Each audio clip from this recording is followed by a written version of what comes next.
So from a branding perspective, there is so much potential in the Middle East because obviously it's a region that has shown very steady growth in the past few years. It's a region with one of the highest per capita GDP in the world. But for some reason, paradoxically, it's also a region that has taken a bit longer to understand the benefits of branding and the benefits of simplicity. Before the financial crisis, there was a boom that really launched 1,000 logos, but only really a handful of strong brands.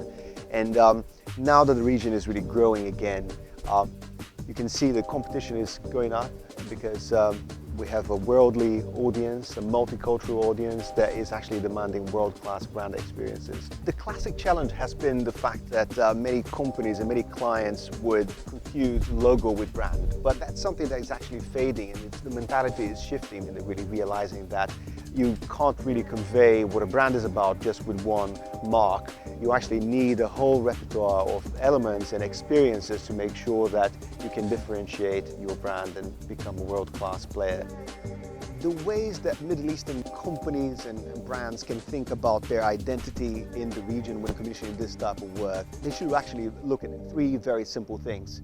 The first one is to make sure that you approach story first, logo later. By that, we actually mean that the story is a clear, a compelling, and a credible narrative that really differentiates these brands and cuts through in the marketplace. There's no point doing any design work if you don't sort out your strategy and the reason why you exist and what you offer to the public before you do that. The second one, obviously, it's the identity aspect of it. And by logo, we actually mean the full spectrum of touch points and brand experiences. So this is not only about a mark, because that would be a very one-dimensional approach. This is very much about creating an immersive experience so that these brands can really differentiate themselves in every step of the process.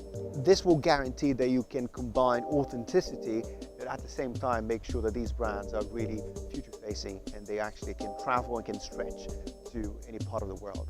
And the third one would be to actually think of it digital first when it comes to designing and when it comes to actually working on touch points.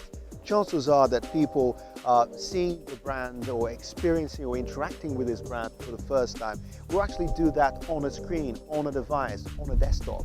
So it's very important that these brands actually work really well online and on screen, and there's potential for expression, animation, and making a very sort of immersive brand experience online and offline. And obviously, the last thought here is that keep it simple, keep it direct, keep it to the point, because that's a great way of differentiating